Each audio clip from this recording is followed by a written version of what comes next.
income-driven repayment plan, SAVE plan, public service loan forgiveness, graduated repayment plan, or maybe just do what everybody else does, the 10-year standard repayment plan. There are so many options. How do you choose? Especially when you have a massive amount of student loan debt. What if I told you that the best repayment plan is actually none of the above? Would you believe me? I paid off $150,000 in student loan debt in 4 years, and 6 years later, I hit $1 million net worth. Now, I made a ton of rookie mistakes when it came to my student loan debt, and I firmly believe that if I didn't make all these mistakes, I would have hit that $1 million net worth a lot sooner because I would have paid off my debt much faster. So in this video, I'm gonna share, one, all the mistakes that I made so you don't have to make them, and two, the decision-making process I wish I had in place during the time when I was making this big major life decision with my student loan debt. And three, I'm gonna share what I would have done differently knowing what I know now so that I could put myself on a path to financial freedom a lot earlier. So stay tuned, we're gonna dive right in and it's gonna get real juicy. Okay, real talk. The biggest mistake I made when choosing a student loan repayment plan was not establishing my identity early on at 26 years old. You see, after PA school graduation, I was young, I was hungry, but I was also really stupid and lost and extremely confused. I didn't know the person I wanted to become and the life that I wanted to lead. And because I lacked that clarity, I allowed the people around me to influence the biggest decision of my life. I allowed my program director, my PA professors, my PA school colleagues, my friends, everybody around me to give me their advice on how I should manage my money, how I should manage my future. I was taking money advice from people that weren't wealthy, that never paid off their student loan debt, and had no idea what financial money management really means. And a lot of them, those people that I was taking advice from, they weren't necessarily even happy with their life. But back then, again, I was 26 years old, I was young, dumb, and naive, and I didn't know how to make decisions. So what I did instead was I didn't make any decision. I was stuck in decision fatigue. So I did exactly what everybody else was doing. I was a sheep, I followed the herd. My friends were doing the 10-year payment plan. My program director recommended a 10-year payment plan. My professors were doing a 10-year repayment plan. So I did the same. I was 26, I was young, and I was easily influenced. The second mistake that I made, I didn't talk to my family, my friends, or anybody about my student loan debt. I naturally assumed that student loan debt was good debt. And I thought that it was the norm for everybody to have massive amounts of student loan debt, take 10 years to pay it off. And I actually thought I was responsible and smart to commit to paying minimum payments on my debt. But the thing is, I wasn't, and I wasn't aware of this because I didn't talk to my family about it. Now, my parents, they were poor. I didn't have rich parents, and they would have never have been able to afford to help me pay for my student loan debt. They couldn't help me financially. But they knew one thing. My brothers, my sisters, my parents, they all knew that student loan debt at 8% was extremely high, at 6% was extremely high. They would have told me to get my ass together, get my shit together, and pay out that debt as quickly as possible. But because I didn't talk about this, they naturally just assumed that student loan debt was 0%, that life in America, people helped out with student loan debt. I don't know, that's what they thought. That's what they thought. And we just never had a conversation about it. But knowing now, if I had just had that direct conversation with them, they would have came up with a plan with me, for me, together. And I wouldn't have felt so alone in this journey. The third big mistake that I made was I just didn't do the right kind of research. You see, when I was looking up student repayment plan, I just mostly looked at pros and cons, and I tried to figure out the best plan for me right now. I wasn't thinking about big picture, about building wealth. I wasn't thinking about how to buy assets. All I was thinking about was living my current life with my student loan debt. And I didn't really truly understand the impact that debt had in my life in terms of how debt actually controls my entire life. It controls my ability to get married, to buy a house, to have kids, because with this massive amount of debt, I just felt like I couldn't afford anything. And I didn't know that back then at 26 years old. And here's the thing that nobody tells you. Student loan debt is the biggest blockade to building wealth. If you don't understand the process of building wealth and you want to become a PA millionaire, let me break down this really simple process, this roadmap for you.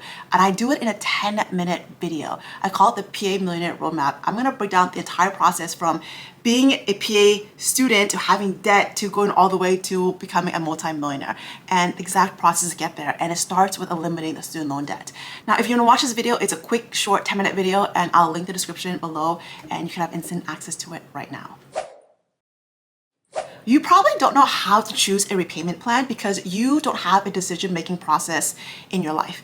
And if you don't have a decision-making process, you're making decisions with a blindfold on, completely blinded. So before you randomly select a repayment plan, let me ask you one simple question. What do you want in life? What do you want in life? What do you want in life? Okay, now don't overthink it. I don't need you to tell me your 10-year mapped out plan. I just want you to sit back and evaluate what kind of life you want to live in 3 years, in 5 years, in 10 years. In 10 years, do you still want to work a 9-to-5 job as a PA? What about in 5 years? What about in 3 years? Do you still want to do this job forever?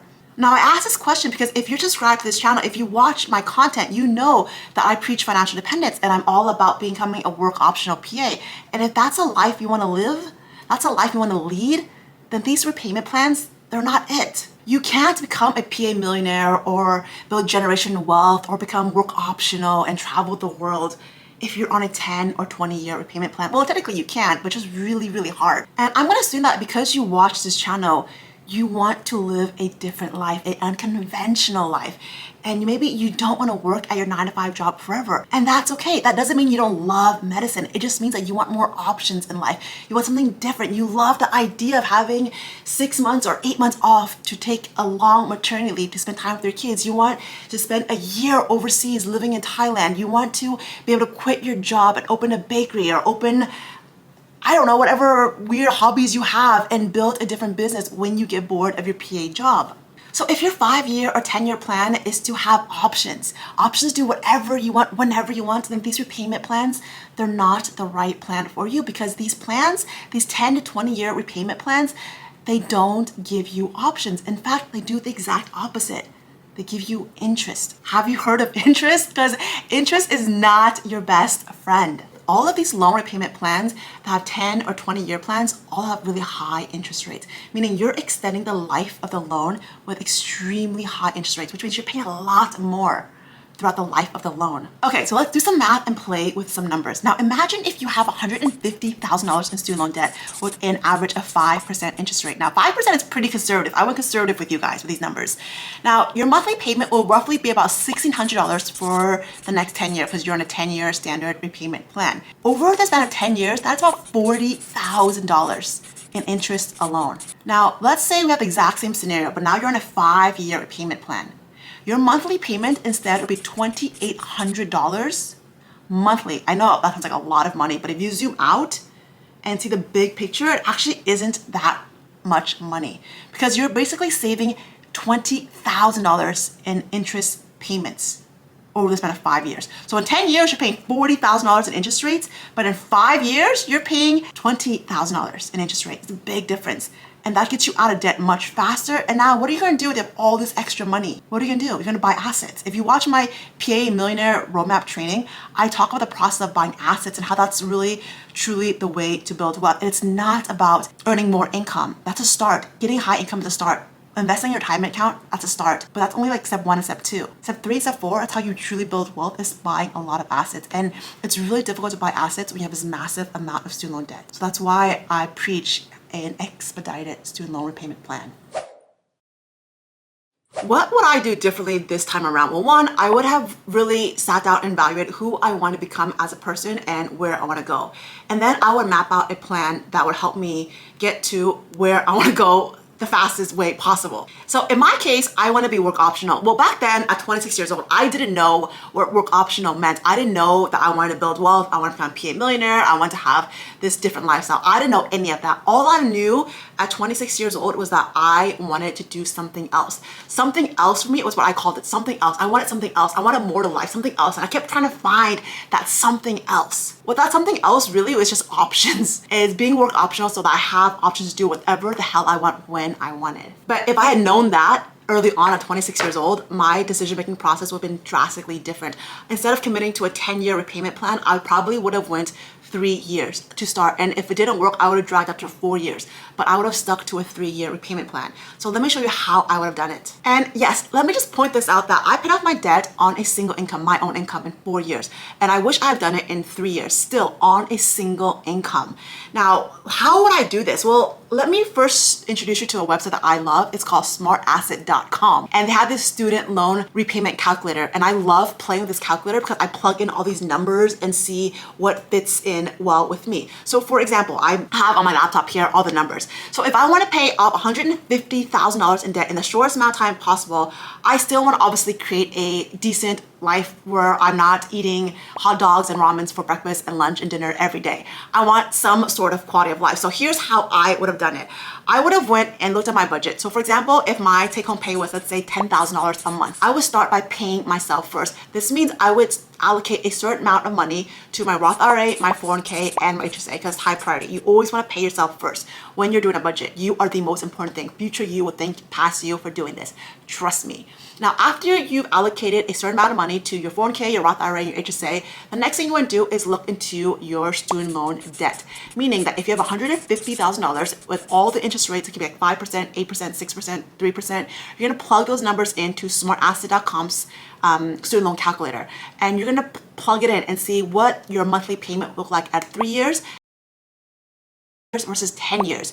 And you're going to run through those numbers. Now, whatever those numbers you get, you're gonna play with it in terms of your budget. So again, I said our budget is $10,000 a month for take-home pay, and I'll allocate amount of money for my Roth IRA, my 401k, my HSA, and then I would put in, let's say, a 3-year payment plan. Let's say it is gonna be $3,200. I'm just making random numbers up. If my payment plan is $3,200, I wanna see that if it's actually possible. Can I pay my car payment, my health insurance, pay my rent, and still have money for groceries if I paid off my Roth, my HSA, my 401k, and paid $3,200 for my loan payment? Now, if that number seems really impossible for 3 years, I would say, okay, well, let's play with 5 years. Maybe if I put $2,800 a month towards my student loan debt, how much money would I have left over every single month for living expenses and just for a decent life to live? And that's kind of how I would evaluate it. So I used to do this, and I would sit there and play with this calculator for a really long time, and I would just crunch these numbers. And I probably spent way too much time on these calculators, but the idea really is simple. I just want you guys to just look at the payments and see what can I do? How much interest would I pay less if I just be a little more aggressive? And that could be an extra $200 a month, extra $300 a month. And maybe you have parents that give you an extra $500 a month or whatever it is that can contribute to your student loan debt so that you can eliminate the debt faster. That is how I would have done it differently. Again, the first 2 years of my PA career, I went the 10-year payment plan and I just paid minimum payments. I didn't get serious till about year 2 and a half. So I realized I can be a lot more aggressive. And when I made that commitment to become aggressive with my student loan payments, I went freaking ham. I was paying $3,000, $4,000, even like $5,000 or $7,000 a month. Not every month when I had extra money, when I got bonuses, but I was also really aggressive with negotiating. And that's how I was able to tackle my debt so quickly. Now, I promise you, you can manage this budget yourself. It is easy to do. You don't need a finance degree. You don't need an MBA. You don't need to get a financial advisor. You can do it yourself. But if you do want help and you need help, send me a message. I'm on my Instagram way too much, and I respond to all your DMs at your PA Mentor. Let me know. And if you want help in our Wealth RX program, I'd love to show you around and see what we can do for you, especially if you have a massive amount of student loan debt and you want some more guidance. But again, if you just want to talk and share, I would love to share more with you guys. If you found this video helpful, please hit that subscribe button, give it a thumbs up, and leave me a comment. I would love to hear from you. I put a lot of thought and effort into these videos, and I would love to create more content like this for you if you find this valuable.